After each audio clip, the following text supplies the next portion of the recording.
બોટાદના એમએલએ ઉમેશ મકવાણા ઉપર આક્ષેપો કરવામાં આવ્યા છે, જેનો એક વિડીયો અત્યારે વાયરલ થઈ રહ્યો છે। બોટાદના એમએલએ ઉમેશ મકવાણા પર આક્ષેપ કરતો એક વિડીયો વાયરલ થઈ રહ્યો છે। બોટાદ પાલિકાના સદસ્યના પતિએ ઉમેશ મકવાણા પર ગંભીર આરોપો લગાવ્યા છે।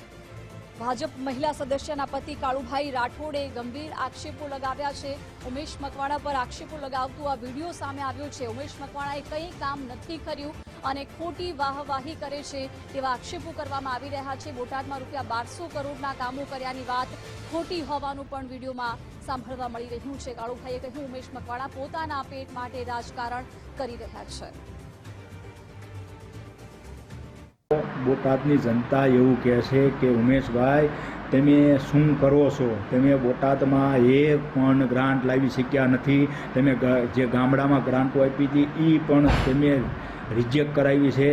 તમારી રાજનીતિ તમારા પૂરતી છે, તમારા ઘર પૂરતી છે। એક એક્સિડન્ટથી તમે ધારાસભ્ય થઈ ગયા પણ તમે જાળવી શક્યા નથી।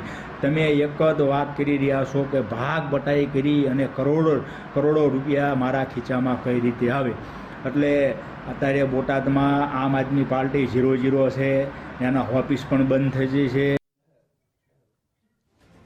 આક્ષેપને લઈને હવે ઉમેશ મકવાણાએ પોતાનો જવાબ આપ્યો છે અને કહ્યું કે પછાત વર્ગના ધારાસભ્યને બદનામ કરવામાં આવી રહ્યા છે। પછાત વર્ગના એમએલએને બદનામ કરવાનો પ્રયાસ હોવાનું ઉમેશ મકવાણાએ નિવેદન આપ્યું છે। તેમણે કહ્યું કે પછાત વર્ગના એમએલએ ઉપર ભ્રષ્ટાચારના ખોટા આરોપો લગાવવામાં આવી રહ્યા છે। ઉમેશ મકવાણાએ વિડીયો સામે આવ્યા બાદ કહ્યું કે બોટાદ શહેરના ભાજપ કોર્પોરેટરના પતિએ ભ્રષ્ટાચારના આક્ષેપો કર્યા છે તે પાયા વિહોણા છે। અધિકારી પાસે લાંચ લીધી હોવાના આક્ષેપો પણ પાયા વિહોણા હોવાનું ઉમેશ મકવાણાએ જણાવ્યું। પછાત સમાજના ધારાસભ્યશ્રીઓને બદનામ કરવાનું આખું અમુક ચોક્કસ સમાજના વ્યક્તિઓ દ્વારા સુનિયોજિત કાવતરું થઈ ગયું છે। જેમાં તાજેતરમાં જ આજે મારી ઉપર પણ એક સુનિયોજિત કાવતરું ઘડવામાં આવ્યું છે, જે ભાજપનો કોર્પોરેટરના પતિદેવ છે, જે કોંગ્રેસમાંથી અને આમ આદમી પાર્ટીમાંથી કાઢી મૂકેલ વ્યક્તિ જે ભાજપમાં છે, એને આરોપ મૂકવામાં આવ્યો છે કે ઉમેશભાઈ બોટાદમાં કામ નથી કરતા, અધિકારીઓ પાસે પૈસા લે છે।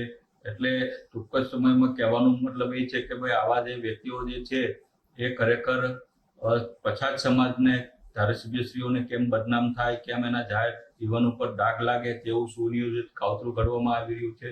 તમે જોયું છે કે ભાઈ વર્ષો પહેલા જે પરસોત્તમભાઈ સોલંકી સાહેબ છે, જે કોળી સમાજના દિગ્ગજ નેતા છે, એની ઉપર પણ ₹400 કરોડ ભ્રષ્ટાચારનો ડાઘ લગાડવામાં આવ્યો હતો।